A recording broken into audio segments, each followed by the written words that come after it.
You know, recently I've been thinking about Monster Hunter Wilds. I'm gonna love you so much. This is just gonna be the best time of my life. I'm so excited. Wilds. And look, the thoughts themselves don't matter, and in truth, I'm always thinking about Monster Hunter Wilds, but particularly the current thoughts are the monsters that will be returning in it. Because there technically is, at least in my mind, a hierarchy of things. I've kind of talked about it before in a couple of little discussions, but when choosing monsters to return, you have to take into account a lot of factors if you're Capcom. Like, for example, the first factor to take into account is, unless you are Capcom, you can't make any of these decisions. Because, like, one of the factors you need to take into account is if you are Capcom. So you thought I was going to describe, but then I switched it to, I'm sorry. In any case, those factors are popularity, how long since we've last seen them, the complexity versus simplicity to add, yada yada yada, the asset cost manpower to implement, how much use they can get out of that skeleton. There is a lot to think about, and that's a very simplistic view. However, one thing that I think is worth highlighting, perhaps, is the raw time it's been since we have last seen a monster. Is it truly possible for a monster to be gone, to be essentially dead, to be truly forgotten? Suspenseful thinking, poignant darkness. Ooh. So I thought I'd cast our minds back, take a look at Monster Hunter history, and see what the 5 monsters that have spent the most time without being in a new Monster Hunter game actually are. I'm ignoring versions, like no one cares that we've not seen Copper Blangonga since the 2nd generation. Oh no! They ask you how you are, you just have to say that you're fine. So with just base monsters in mind, there somewhat is, kind of conveniently, exactly 5 monsters that are the monsters we have not seen for the longest, and in all 5 of their cases, we have not seen them since the 2nd generation. That is kind of ridiculous when you look at it like that. Monster Hunter Freedom Unite. That means it has been, like, I don't know, 16 years or so? That's heartbreaking. So let's begin, but I'm also going to bring in a little bit of a twist here. We're going to have a look at where these monsters ranked on the monster poll, as I think that'll give an idea of how much they actually are missed. So in the order that I would most like to see them return, let's go with Shen Gaoren. Now, he is of course a, big bossy siege monster, and I was tempted to omit them, but at the same time, I think actually they're still worthy to be talked about. Because A, it lets us talk about probably the most exciting one on this list for most people, but also, I think Wilds will support it. Everything points to an open world, single map, seamless experience, and when you have that kind of scale, suddenly having this kind of crab scale makes sense. The idea of having something this big just slowly lumbering about, perhaps in the distance, perhaps not even technically part of the map a la Monk Snail, but still technically there, would give a lot of gravitas to this open wilds. Literally, just witnessing that off in the horizon. The only downside, of course, is Shen Gaoren's fight is a little bit, let's say, anticlimactic. It's still better than your Lao Sheng Lun, Grandpa Rathalos, but it's definitely not the most exhilarating, but that's a product of its age. I definitely think the King of the Crabs could get a fresh lick of paint and be brilliant. And given it ranked 124th out of every monster, nearly the halfway mark, to say it's not been around that long, that is quite the impressive result, and clearly there is love for it yet, and popularity is definitely one of those factors that has to be looked at if you're Capcom. So far, so good. Next up, though, is rank 176 on the poll, and one I wasn't sure if I wanted to include, but with Frontier back in the picture, well, it might soon be Frontier. It probably won't be, okay? This monster is kind of whatever. Hypnocatrice! Now, don't get me wrong, that was perhaps a little bit too mean. I do like the dancing sleep bird, but I think there is much better ways to implement a sleep monster in modern Monster Hunter, and I think we could actually do something a lot cooler with that element. I think we need more sleep monsters in general. I think a big Elder Dragon level powerful master of sleep could be really cool, purely dedicated to it in a big way, but that aside, Hypnocatrice is still a fairly fun early game monster. It just doesn't do much more than like a Yankutku or a Gypsaros. It's, you know, just your weird bird, pooky types. It's sort of just there, and as I said, rank 176, there's definitely not a huge amount of love lost for it. And if you're going to pull from Frontier again, yes, technically this is also Monster Hunter canon, but this really does have that heavy Frontier overlap. Obviously, you again can do a lot better, even in the sleep category. So this one, I'd still prefer it to Shen Gaoren, because I think you could do more interesting things with a revamped version, but not by much. Then we get to at least what in my mind is the big 3, though you might think it is more of a big 2.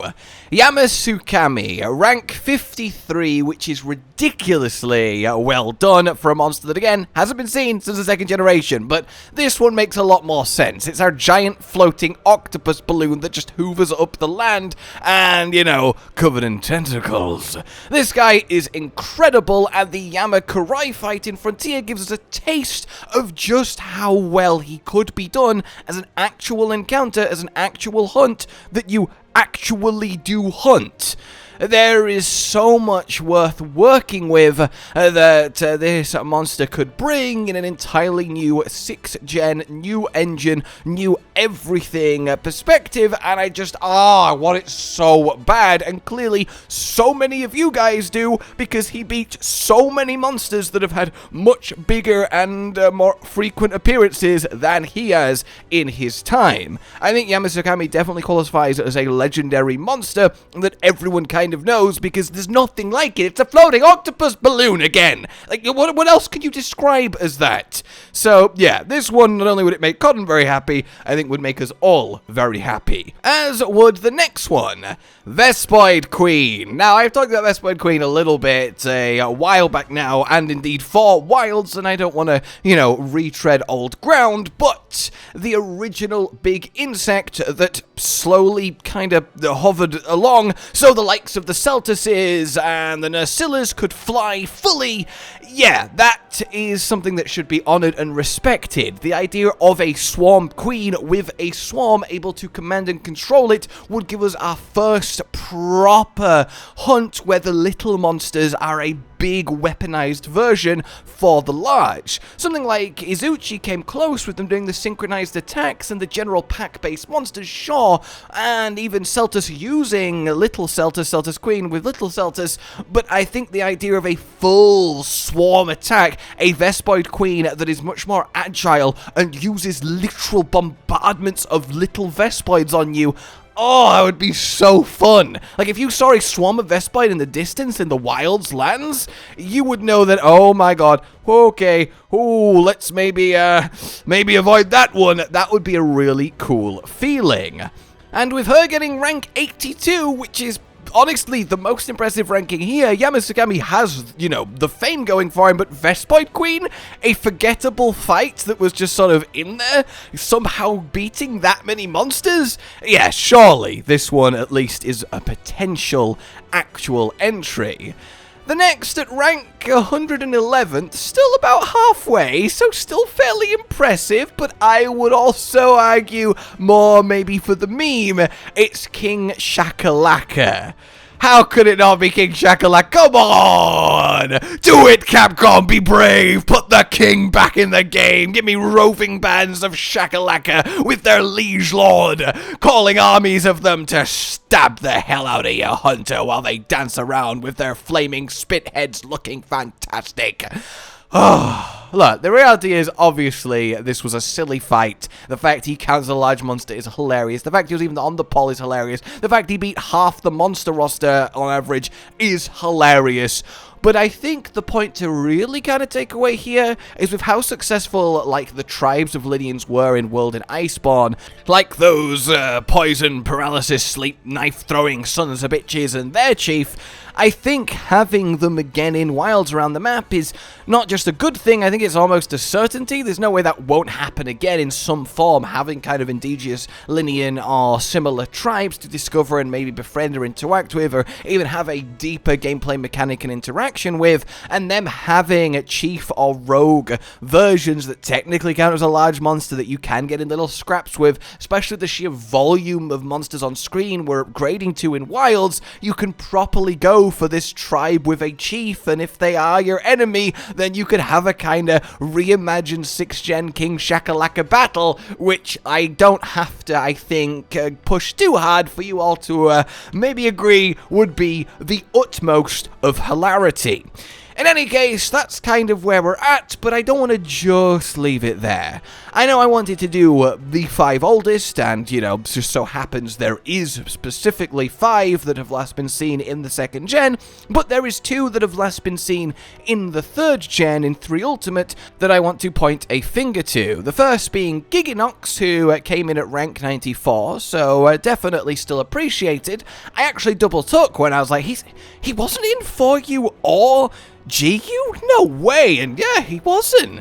And that's Gigginox. And his little Giggies, like, he's such a cool, creepy cave wyvern. Like, don't get me wrong, Kezu, yay, Kezu, we love it, Kezu.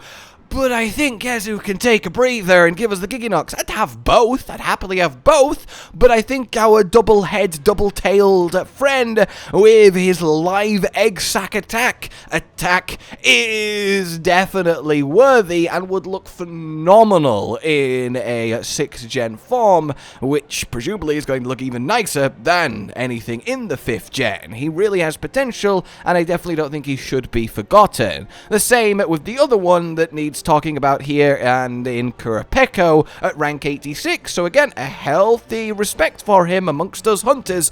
And look, who can forget the first time a Qurupeco summoned a fucking Devil Joe to stomp on your face and rip off your head?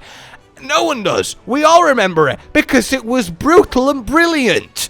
So the idea of a Qurupeco being in Wilds, you're exploring into this big map, if that's what it is, and you see one. Any new hunter, any 5th gen hunter that doesn't look at external stuff, videos like these, they don't know what they're seeing. They're seeing a Qurupeco. Maybe they saw it in a trailer of Wilds, and they go up to it, and it makes a strange sound with its beak, and you're like, what is that? And then something emerges, ravenous and devastating. Not necessarily Joe, something that's new to all of us, and it just completely takes them by surprise. That moment deserves to be a moment again. So, there you have it. That's my 5, technically 7, of the monsters that are the most old, the most forgotten, and in my mind, because of that, some of the most deserving to finally get a redemption in what will be the latest and greatest of Monster Hunters. For now then, let me know what your thoughts are, what your choices would be, and for now, like if you enjoyed this, subscribe and hit the bell for more, consider supporting the future channel on Patreon down below, and until we meet again, a goodbye.